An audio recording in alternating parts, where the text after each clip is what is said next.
But when the audiologist puts the transmitter behind the ear on the bone, which is represented by these brackets, the hearing is normal. Tone in the right ear with a moderate to severe hearing loss in the left ear. The audiologist puts the transmitter behind the ear on the bone, which is represented by these brackets, the hearing is normal. So that tells us that this child's cochlea, the child's inner ear, is healthy and working well. And so the type of hearing loss this child has is a conductive hearing loss because there is poor conduction of sound to the healthy inner ear. So two important points at this point in the talk. Hearing evaluation within the first 3 to 6 months of life to document hearing. And importantly, we cannot assume that the other ear, the normal appearing ear, hears normally. We have to do the test. The signs that I use as pearls and pitfalls. A pearl is an important point, whereas a pitfall is something to watch out for or be aware of. So at this point, we know the status of the hearing. What is the next step, or the management of the patient? Hearing, do we get a CT scan or an X-ray? Put a hearing aid on the child? What is the role of a hearing aid in a child with one normal hearing ear and one ear with atresia? And what type of hearing aid should we be putting on these children? So in the next few minutes, I want to go through the different types or kinds of hearing aids that are available and address the question, what is the need for a hearing aid in a child with atresia in one ear? So the options are observation with monitoring the hearing in a child with one normal hearing ear. We can put these children in the front of the classroom to make sure the child is hearing the teacher. In the States, families can apply for an individual education program to help the child in school. An FM system, which I'll talk about in just a second. An FM system, which I'll talk about in just a second. A regular hearing aid. A bone-conducting hearing aid. An implantable bone-conducting hearing aid, or canal surgery. So this is a child with a bone-conducting hearing aid that's worn on a band or a strap around the head.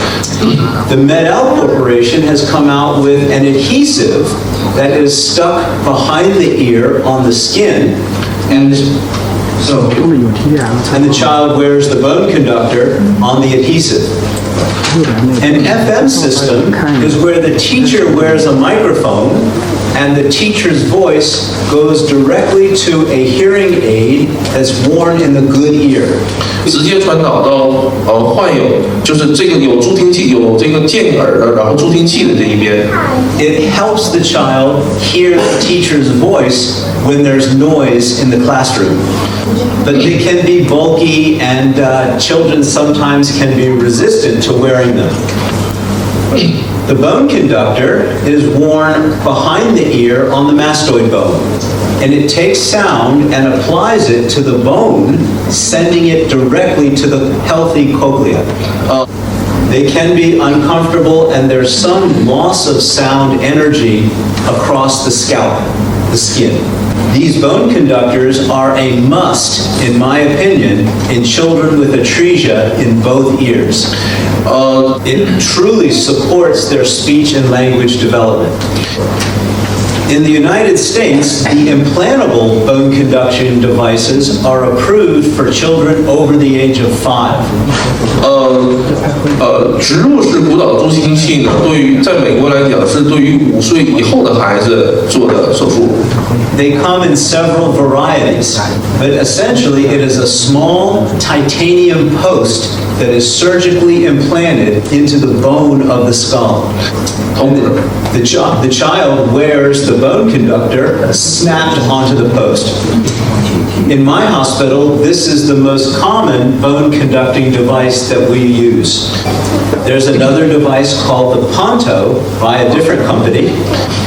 There's another device where the implant is placed under the skin and there's no post.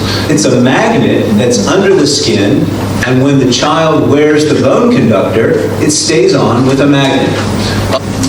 There's a newer device that's placed in the bone under the skin. 皮肤下面的 There is the outer part that's worn across the magnet. 是 This device is approved for children over the age of 12. The Cochlear Corporation is coming out with their version of this device very soon.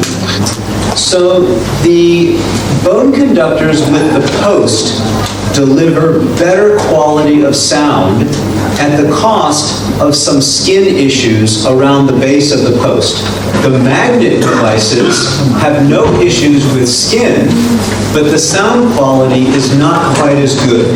Well, a fundamental question that I want to answer in my research is whether we should put bone-conducting hearing devices on children with atresia in one ear. And so I have to teach you why we have two ears. So it's a lot harder to hear when there's background noise. So I embedded the background noise in the slide because it's a lot harder to hear me when there's background noise in the room. And the look on Hong Yan's face when the noise started going was priceless. Two ears are able to pick out the signal from all the noise. The second reason we have two ears is to help us locate sound in space. One way that we locate sound in space is the time difference that sound reaches our two ears. So a sound coming from the right side hits the right ear milliseconds before it hits the left ear. And so the brain processes that time difference between the two ears and tells us the sound is coming from the right. We call this the binaural advantage, the advantage of having two ears. Many years ago, a group of researchers looked at children with one ear that had a sensory neural or a nerve hearing loss. They found that children with nerve hearing loss in one ear were at higher risk of failing a grade in elementary school. Since that study, a number of other studies have also confirmed these results. So what these studies show is that there is a subset of children with nerve deafness in one ear that is at risk for problems in school. I want to be clear, this group of children had nerve hearing loss, not conductive hearing loss, not atresia.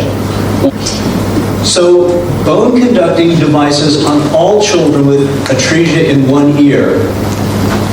The plus is it stimulates the atretic ear and the central pathways. It supports speech and language, and they are able to hear from that side, called head shadow. The question is, are they able to locate sound better in space? And do they hear better in noise with these bone conductors with one normal hearing ear? So remember the study I told you about with children with nerve hearing loss? I repeated that study in children with oral atresia, conductive hearing loss. So the in one ear. Okay. And what I found was in the atresia group, 0 failed a grade. They did use resources in 65%. And so what resources did they use? Very few of them used amplification. Only 12% used a bone conductor in this study. So I think there is a difference between children with atresia and children with nerve deafness when it comes to their academic progress. Other studies have looked at hearing in noise and sound localization and showed no difference in sound localization with or without the bone conductor. 有。 So remember, one of the ways that we